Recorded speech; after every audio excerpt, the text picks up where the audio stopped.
चल वापस निकल, ऊपर नहीं आएगी तेरी माँ की। ये इतनी प्रो हो गई है ना, खुद ब खुद ये ऊपर चढ़ के आएगी। अब आप लोग सिर्फ देखो।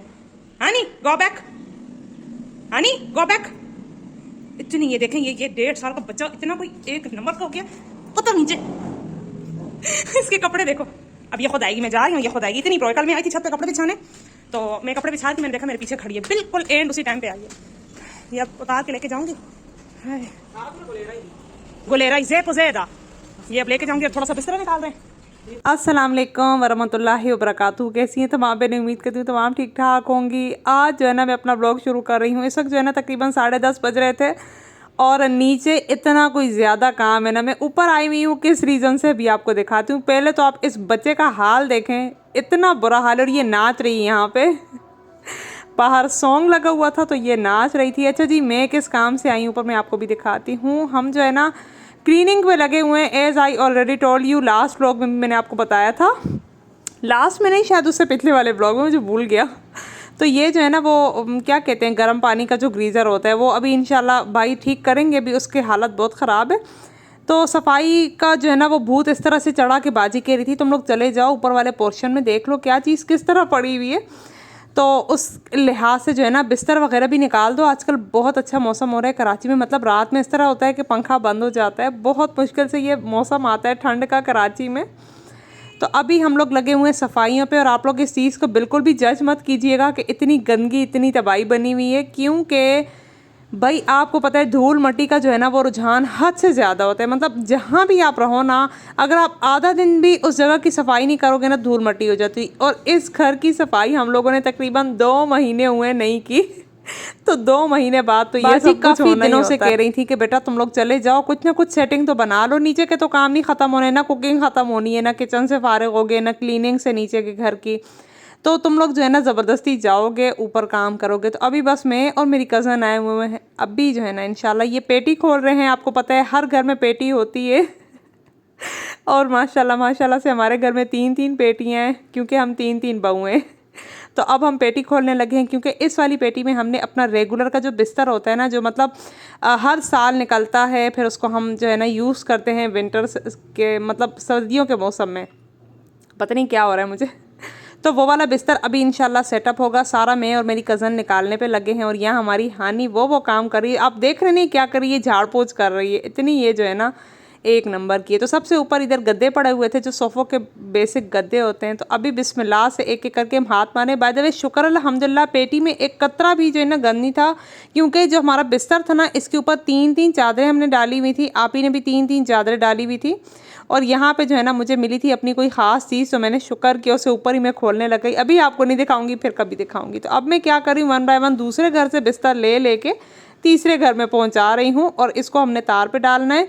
एक एक करके आज ही कोशिश करनी है। सारा बिस्तर निकाल के हम उसको धूप लगा देंगे, जितनी जो है ना तारों पे जगह होगी, कुछ दीवारों पे भी डाल देंगे, क्योंकि फिर रात में बहुत ज़्यादा ठंड होती है। और यहाँ पे देखें जी, पता नहीं क्या हुआ था, कौवे सारे इतने ज़्यादा जमे हुए थे। तो मैंने कहा चले आपको भी दीदार करा देती हूँ कि इतने कौवे जब ऊपर उड़ रहे हैं तो ज़रूर जो है ना नीचे कोई गोश्त वगैरह का सिस्टम होगा, क्योंकि वहीं पे कौवे आते हैं। तो बिस्तर जो है ना वो इस तरह की चीज़ है कि ये ऐसा, इसको हम बोलते हैं पश्तो में वलेबा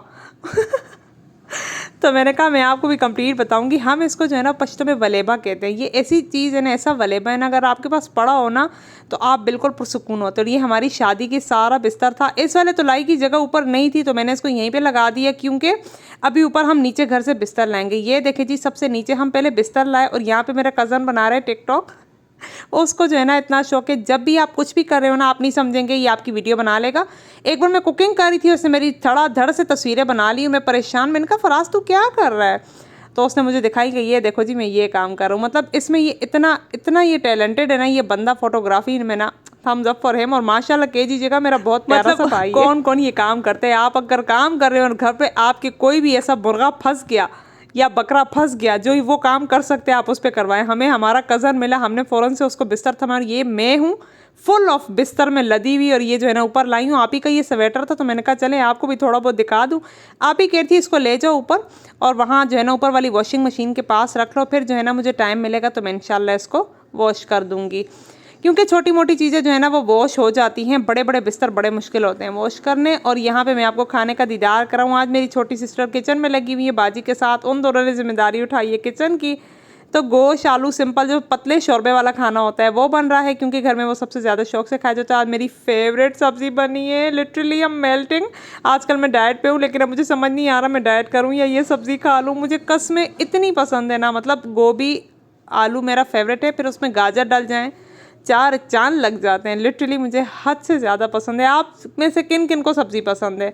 मैं सब्ज़ी लवर हूँ, लिटरली लाइक बिग फैन। अभी जो है ना काम कंटिन्यू ही था और उसके दरमियान से मैं निकल के आई हूँ। तमाम काम के दरमियान से मुझे इतनी कोई सख्त भूख लगी थी, तो मैंने सोचा कि मैं चने निकाल के बॉक्स में डाल देती हूँ। यकीन करें, आपके पास ऐसी कोई चीज़ हो ना मंचिंग के लिए, स्नैक्स के तौर पर, तो उसको आप खाएँ तो आपकी भूख भी मिट जाती है बेवक्त की। और मैं इतना तो छत पर गई हूँ, नीचे उतरी हूँ, इतना ज़्यादा कि मुझे मतलब मैं कांपने लग गई थी, जैसे मेरा जो है ना शुगर लेवल डाउन हो रहा था। तो मैंने कहा चने जो है ना वो सबसे बेस्ट ऑप्शन है, आप लोग आराम से खा भी सकते हो, इससे आपकी भूख भी मिट जाएगी। और चने से पहले जो है ना मैंने अपना भरा हुआ बड़ा वाला जो मग होता है ना मेरा स्टील का, वो मैंने पानी का पी लिया। और मैं आपको बता रही थी छोटी चीज़ें जो है ना वो इजीली धुल जाती हैं। बड़े बिस्तर हम इस तरह से करते हैं ना, जब भी सीजन एंड होता है ना विंटर्स का, तो वो जो सारा बिस्तर होता है वो 1 बाय 1, जिस बहू का भी कोई कौन सा बिस्तर होता है ना, वो अपने तरीके से अपना अपना बिस्तर लेके अलग अलग जाती है छत पे, और आराम सुकून से जो है ना वो 1 बाय 1 हम लोग धो लेते हैं। मतलब हम लोग आपस में इरादा कर लेते हैं कि भाई इस दिन हमने ये काम करना है, इस दिन इसने ये काम करना है। तो सुलह सुलाई में जो है ना हमारा सारा बिस्तर घर पे धुलते हैं। हमने कभी भी जो है ना बाहर जाके धोबी को बिस्तर नहीं दिया। अभी इंशाल्लाह आप लोग के साथ मैं हेयर ऑयल की रेमेडी कंप्लीट शेयर करूंगी। काफ़ी ज़्यादा जो है ना मुझे लड़कियां इस पे कमेंट्स करती थी, जब मैंने नहीं शेयर किया तो कमेंट्स आना बंद हो गए, लेकिन मेरी रिस्पॉन्सिबिलिटी है तो मैं आप लोग को जो है ना ज़रूर बताऊंगी। अच्छा, ये जो बालों का तेल मैं आपके साथ शेयर करी हूँ ना, ये 3 तेल इकट्ठे करेंगे और आप ले लेंगे। 1 टाइम इन्वेस्टमेंट है और आपका तकरीबन 1.5-2 महीने के लिए आराम से बन जाएगा। लेकिन अभी मैं आपको इस तरह की क्वांटिटी बताऊंगी ना कि आप लोग आराम से जो है ना उस मिकदार में, मतलब एक बार में उसकी एप्लीकेशन कर सकते हैं। आजकल मौसम काफ़ी ज़्यादा ठंडा हुआ है, तो ठंडे मौसम में आप क्या करें, जब भी हेयर ऑयलिंग करें तो आप अपने बालों के लिए ऑयल को हल्का सा जो है ना वो गर्म कर दे, तो उससे जो है ना डैंड्रफ भी ख़त्म होती है। जिन लड़कियों के बाल बहुत ज़्यादा पतले होते हैं, बहुत ज़्यादा कम होते हैं, फ्रंट से ख़ास तौर पे उनके बाल काफ़ी कम होते हैं, या जो है ना उनके बालों में कोई शाइन नहीं होती, तो यकीन करें ये वाला ऑयल आप बनाएं। आपके भाई, आपके हस्बैंड या आपके अब्बू जिनके सर के फ्रंट के बाल काफ़ी ज़्यादा कम होते हैं ना, तो वो ये वाला ऑयल लाजमी बना के इस्तेमाल करें। मैंने अपने अब्बू के लिए भी बनाया था, क्योंकि मेरे अब्बू के फ्रंट के बाल काफ़ी कम हैं, और मेरे भाई ने भी इसको यूज़ किया हुआ है। मेरे कज़न को भी जो है ना मैंने अपनी मामी को कंप्लीट ये तरीका बताया था। सबसे पहले यहाँ पे मैं आपको डिटेल बता देती हूँ। आपने एक ढक्कन जो है ना वो रोगन घेकवार ले लेना है, मतलब कि एलोवेरा ऑयल, ठीक है। ये आपको किसी भी पंसार की शॉप से मिल जाएगा।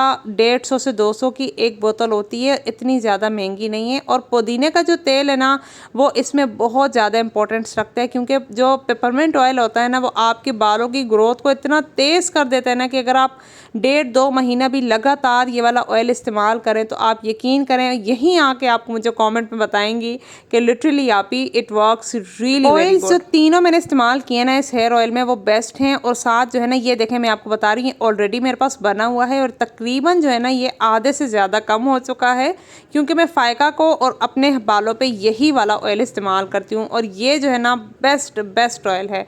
पुदीने का तेल, रोगन घेकवार और रोगन लहसुन, मतलब कि garlic oil, aloe vera oil and peppermint oil, ये तीनों चीज़ें आप पंसार से ले लें सिंपली।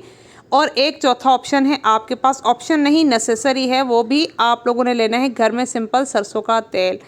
तो तीनों तेल की जो क्वांटिटी है वो आपने सेम ही रखनी है। अच्छा, लहसुन का तेल जो है ना वो मैंने थोड़ा सा इसमें कम लिया है, क्योंकि इसकी स्मेल काफ़ी ज़्यादा होती है। तो इससे पहले कि आप बेहोश होने लग जाएं आपने जो है ना मिकदार इसकी थोड़ी सी कम लेनी है। और हो सकता है ये आपके बालों में जलन दे, तभी जो है ना मिकदार इसकी कम लेनी है। वैसे देता नहीं है, मैं यूज़ कर चुकी हूँ, बस आप लोग को जो है ना अवेयर कर रही हूँ। और साथ में जो है ना सिंपल हम इस्तेमाल करेंगे सरसों का तेल। 4 ऑयल हैं, ठीक है। आप लोग यहीं से स्क्रीनशॉट ले लें, पंसार को जाके बता दें। सरसों का तेल भी उसी अकॉर्डिंग मैं इस्तेमाल करूंगी जिस तरह से मैंने एक ढक्कन एलोवेरा ऑयल और पुदीने का तेल इस्तेमाल किया था। ये चारों ऑयल्स आपने अच्छे से मिक्स कर देने हैं। किसी भी बर्तन में आप डाल सकते हैं, अगर आप चाहें तो आप इसकी क्वांटिटी 1.5 से 2 महीने के लिए भी बना के रख सकते हैं। मिकदार आपको मैंने बताई हुई है।